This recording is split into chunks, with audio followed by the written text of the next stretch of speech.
Yes, ready, start. I have great pleasure in welcoming you to the 8th annual meeting of the All India Council for Technical Education. You are aware that the constitution of the council has recently been revised in order to make it a more compact body, and the council as reorganized is meeting today for the first time. I will therefore crave your indulgence for a few minutes to refer to the circumstances in which the council was originally set up and the work it has accomplished in the last 7 years. It was in January 1944 that the Central Advisory Board of Education recommended at the instance of the Technical Education Committee of that body that the government should set up a central organization to stimulate, coordinate, and control the provision of technical education on an all India basis. The government considered that recommendation and set up the All India Council of Technical Education to survey the whole field of technical education and to advise them on measures and might be taken from time to time for development in this field.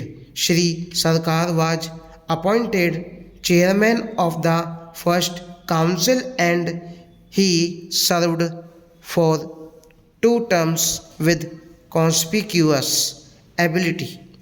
I must take this occasion to recall to your memory the services which he rendered as the first chairman of the council.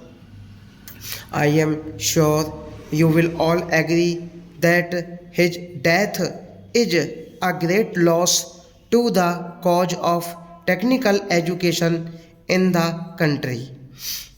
In retrospect, we now see more clearly one of the reasons for the establishment of the council after the outbreak of World War II. The government of the day felt increasingly that they must secure the cooperation of Indian national leaders in order to create the necessary enthusiasm for the war effort. They tried to associate leaders of the Indian National Congress with the government, but the Congress refused the invitation as the terms on which it was issued were unacceptable. The government realized that they must have at least a same balance of Indian support and therefore invite some selected individuals to come into the executive council. They also wanted to prove to the world that even if the Congress leaders had not agreed to accept office, they were themselves anxious to develop nation building services in India. Those who accepted the British invitation were thus in a position of advantage and utilized the pressure exercised by them. I have watched closely the valuable contribution of the Council towards the development of technical education in the country since its inspection. As Minister of Education, I have naturally been interested in its working, and I am happy that my association with the council will henceforth be much closer than it had been in the past. Some of the landmarks in the history of the council naturally come to my mind on this occasion. You are aware that it was primarily at the initiative of the council that the government of India decided to strengthen a number of undergraduate institutions in various parts of the country by providing grants amounting to about 1.5 crores of rupees. It was also on the recommendations of the council that the government accepted the proposals of the Sarkar committee to set up 4 higher institutes of technology in the country. The council is also responsible for undertaking steps to establish closer relations between industries and educational institutions by establishing different types of industrial training schemes. There has been a good deal of expansion of facilities in technical education during the last 5 years. Most of it has been provided in the normal course in the colleges, preparing students for university degrees for college diplomas. I understand that the intake of engineering degree courses has increased from about 2500 to over 3700 in the last 5 years.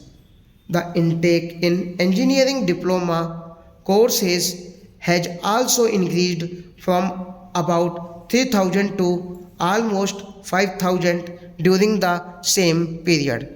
In fact, there are some experts who hold that the expansion in facilities has been too rapid and that there is not enough scope for the employment of the persons trained. Others hold naturally strongly that even today we do not have an adequate number of properly trained personnel for the various approved projects and purposes. What is therefore needed is a review of our requirements not only in terms of numbers but also in terms of the type of training necessary. In January 1951, the council appointed a committee to assess the requirements of technical manpower with a view to undertaking this survey and also estimating what the requirements are likely to be for our various development schemes. I understand that as the Planning Commission had not until recently taken final decisions on the various schemes, the committee was unable to come to firm conclusions now that the 5 year plan has been approved in principle.